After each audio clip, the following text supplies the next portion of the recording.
It's not difficult being a collector.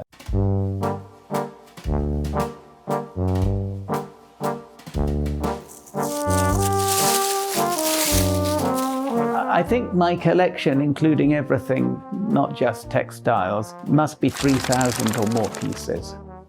These are also from Shaanxi. This is a very pretty embroidery from China from the 19th century. It was bought from the family. It is certainly, for a teenage boy, very important family.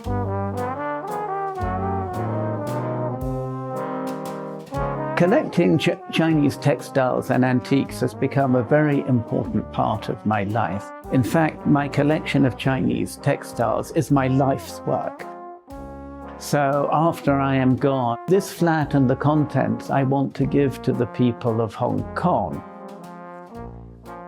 My name is Chris Hall. I have lived in Hong Kong for most of my life, for over 55 years.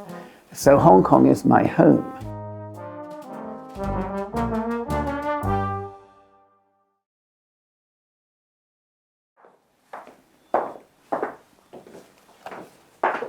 When we meet people for the first time, people immediately form an impression of the person. Are people likely to form a better impression of someone who is well-dressed or someone who is not well-dressed? Why do people dress badly?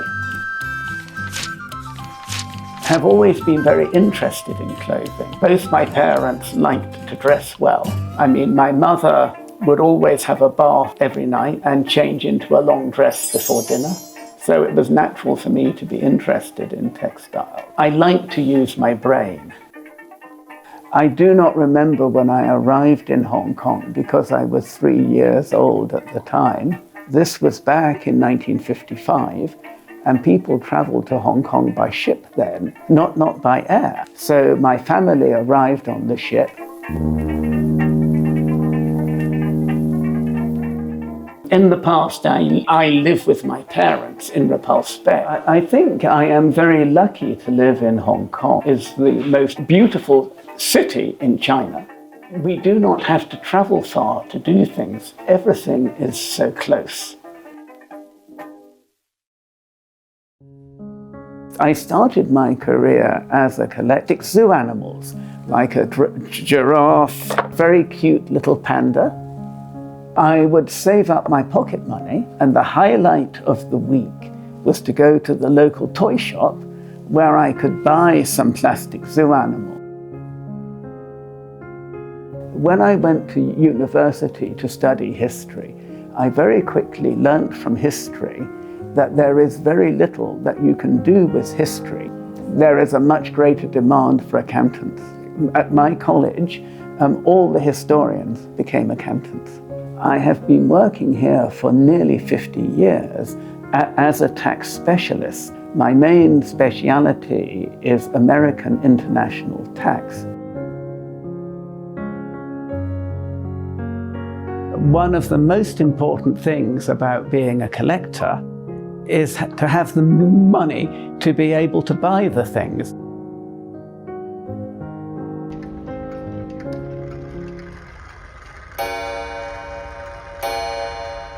I am very busy today. M+ Museum will come to collect some items for an exhibition, so I will have to look at my emails in the time that I have available. In the afternoon, I will be at HKPM at the Hong Kong Palace Museum, giving a tour of my Chinese textile exhibition.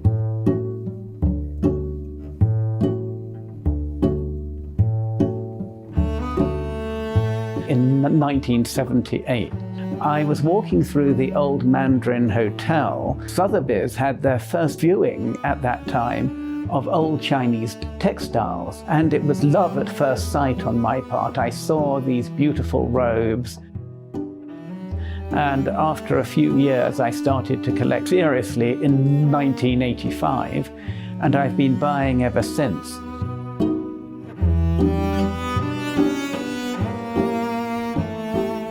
This is the oldest piece in the exhibition.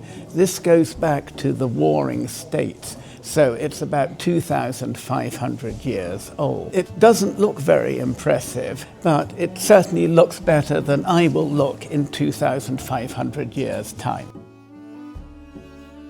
Here we have a robe from the late Ming dynasty. So this is about 1600 AD. And this has a magnificent dragon in it, a very unusual dragon, because firstly, the dragon has 3 eyes. This is typical of the Ming dynasty. Now move on to an even more splendid late Ming dynasty robe. This is for a Taoist priest.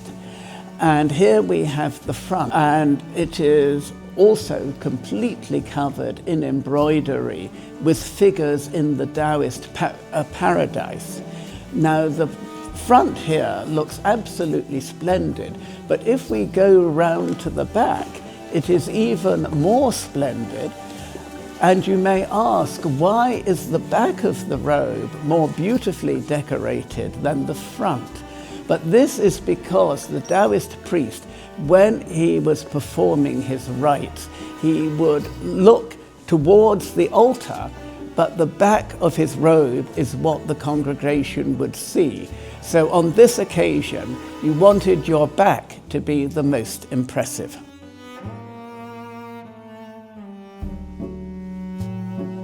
Those that I buy and add to my collection, I naturally learn a lot because the dealer and the seller tells me a lot about it. I mainly have learned by talking to dealers and other friends who are very interested in Chinese textiles, and they've told me things about them, so I write it all down. So if you've studied something for 40 years, hopefully you acquire quite a lot of knowledge. I think the most important message I want people to learn is that silk is one of China's great contributions to world civilization.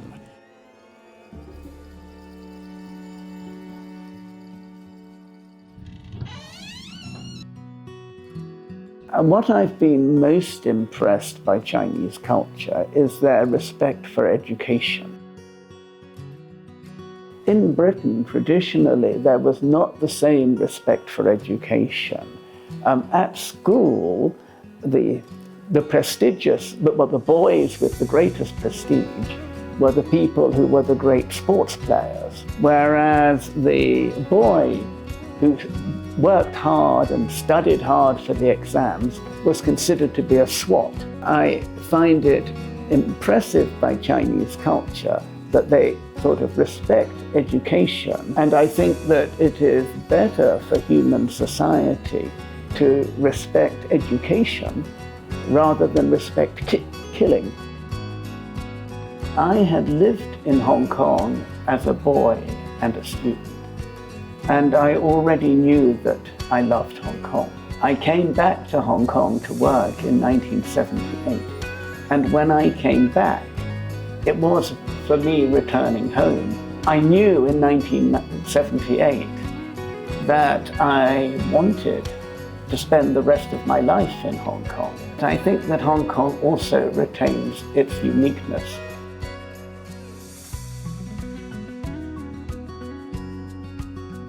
My Chinese textiles are my children, my pride and joy. Also, what is very important to me in collecting Chinese textiles is that it's a lot of fun and I enjoy doing it. There are not many collections of Chinese textiles in China. If you go to Chinese museums, you very rarely see textiles. So I thought it was important my collection would be available for the Chinese people so that they could see the beautiful silks and textiles that their ancestors had produced in the past, and that these could be an inspiration for Chinese designers in the future. It also gives me pleasure to give my collection to a museum in Hong Kong, because Hong Kong is my home. It gives me pleasure to think that my collection will be permanently among the Hong Kong people.